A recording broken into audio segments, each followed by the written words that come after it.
नमस्कार, स्वागत है आपका समाचार केसरी न्यूज में। मैं हूं अभिषेक और आज की बड़ी और अहम खबरों के साथ हाजिर हूं।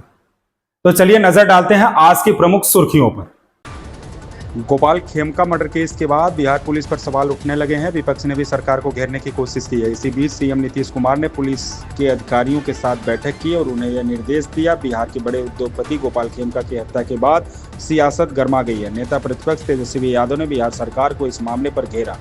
मामला बढ़ते देख सीएम नीतीश कुमार ने बिहार पुलिस के वरीय अधिकारियों के साथ बैठक की। उन्होंने बिहार के डीजीपी विनय कुमार और अन्य वरिष्ठ पुलिस पदाधिकारियों के साथ विधि व्यवस्था की उच्च स्तरीय समीक्षा बैठक की।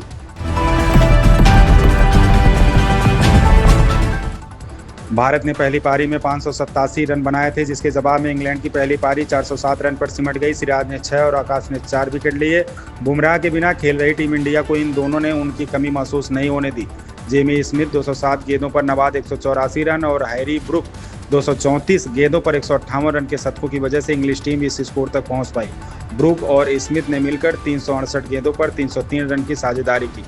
एजबेस्टन टेस्ट में इंग्लैंड के बल्लेबाजी क्रम को उधेड़ने के बाद भारतीय तेज गेंदबाज मोहम्मद सिराज ने कहा कि उन्हें जसप्रीत बुमराह की अनुपस्थिति में आक्रमण की अगुवाई करने की जिम्मेदारी उठाने में मजा आ रहा है। प्रधानमंत्री ने कहा कि भारत अपने विकास को दूसरों के प्रति जिम्मेदारी के रूप में देखता है। इसी भावना के साथ हम त्रिनिदाद और टोबैगो के साथ अपने संबंधों को मजबूत कर रहे हैं। हमारा व्यापार बढ़ता रहेगा। हम व्यवसायों को इस देश में और अधिक निवेश करने के लिए प्रोत्साहित करेंगे। हमारी विकास साझेदारी का विस्तार होगा। प्रधानमंत्री नरेंद्र मोदी ने शुक्रवार को त्रिनिदाद और टोबैगो की संसद के संयुक्त सत्र को संबोधित किया। उनके भाषण के दौरान पूरी संसद तालियों की गड़गड़ाहट से गूंज उठी। सांसदों ने प्रधानमंत्री मोदी के भाषण पर लगातार तालियां बजाई। अमेरिका मदद के बावजूद पश्चिम की रणनीति अस्पष्टता व नाटो से मदद मिलने में देरी के चलते आक्रामक रूसी अभियान के सामने यूक्रेन की जमीन धीरे धीरे खिसक रही है। विश्लेषकों का मानना है कि जमीन पर मिल रही रूसी बढ़त को देखते हुए पुतिन अब किसी भी कीमत पर पीछे हटने को तैयार नहीं है।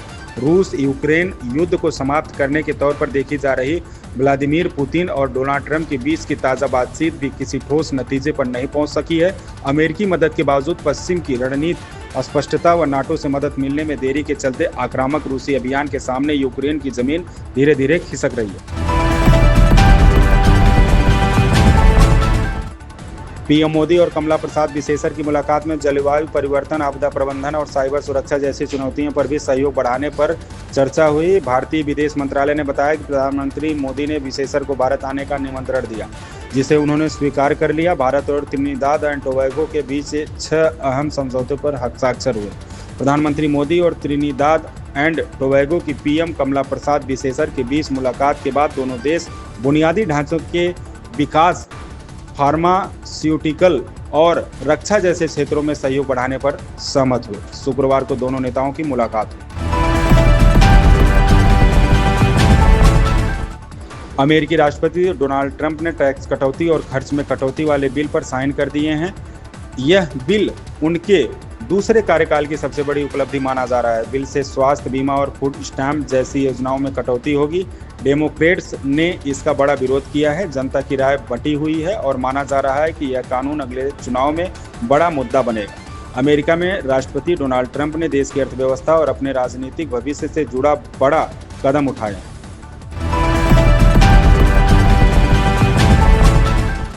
बीते हफ्ते राजनीतिक हलके में जिस बात की सबसे ज़्यादा चर्चा हुई वो राज ठाकरे और उद्धव ठाकरे का साथ आना था। आज मराठी विजय दिवस रैली में दोनों भाई करीब 20 साल बाद एक मंच पर दिखे। राज ठाकरे ने मतभेद के चलते साल 2006 में अलग पार्टी महाराष्ट्र नवनिर्माण सेना का गठन किया था। हालांकि राज ठाकरे महाराष्ट्र की राजनीति में कुछ खास हासिल नहीं कर सके। वहीं शिवसेना यूबीटी भी बंटवारे के बाद कमजोर है। यही वजह है कि दोनों भाइयों ने मराठी अस्मिता के नाम पर साथ आने का फैसला किया। महाराष्ट्र सरकार के 3 भाषा के फार्मूले के तहत हिंदी पढ़ाने के फैसले ने राज ठाकरे और उद्धव ठाकरे के साथ आने की जमीन तैयार की।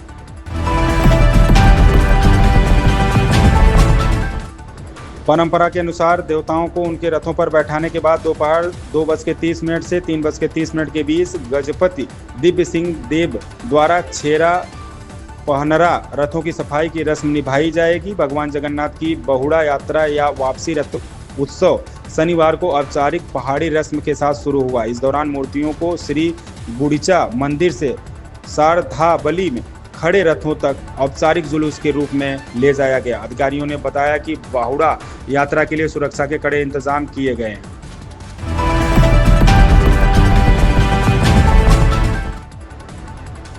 पीयूष गोयल ने मीडिया से बातचीत करते हुए कहा कि मुक्त व्यापार समझौता तभी संभव है जब दोनों पक्षों को फायदा हो। उन्होंने कहा कि राष्ट्रीय हित हमेशा सर्वोच्च होना चाहिए। इसे ध्यान में रखते हुए अगर कोई सौदा होता है तो भारत इसके लिए तैयार है। कांग्रेस नेता राहुल गांधी ने शनिवार को भारत अमेरिका व्यापार समझौते को लेकर प्रधानमंत्री नरेंद्र मोदी पर हमला बोला। दरअसल वाणिज्य मंत्री पीयूष गोयल ने दावा किया कि भारत अमेरिका के साथ व्यापार समझौते को लेकर समय सीमा के तहत कोई डील नहीं करेगा। उन्होंने कहा कि समझौता तभी फाइनल होगा जब यह राष्ट्रीय हित में होगा। ऑपरेशन सिंदूर के बाद पाकिस्तान के साथ सैन्य संघर्ष में ड्रोन का अत्यधिक इस्तेमाल होने के बाद ड्रोन हथियारों की एक नई दौड़ शुरू हुई है। यह नया प्रोत्साहन कार्यक्रम 2021 में शुरू की गई छोटी PLI प्रोडक्शन लिंक्ड इंसेंटिव योजना से कहीं अधिक बड़ा और व्यापक है। ऑपरेशन सिंदूर के बाद पाकिस्तान को और कड़ी टक्कर देने के लिए भारत ने ड्रोन महाशक्ति बनने की योजना बनाई है। केंद्र सरकार देश में ड्रोन उत्पादन बढ़ाने और आयात पर निर्भरता कम करने के इरादों से घरेलू ड्रोन निर्माताओं के लिए 1950 करोड़ रुपए 23.4 करोड़ डॉलर का एक प्रोत्साहन कार्यक्रम शुरू करेगी। तो ये थी आज की प्रमुख खबरें। अधिक जानकारी और ताजा अपडेट्स के लिए जुड़े रहिए समाचार केसरी के साथ। मैं हूं अभिषेक, दीजिए इजाजत। नमस्कार और शुभकामनाएं आपके दिन के लिए।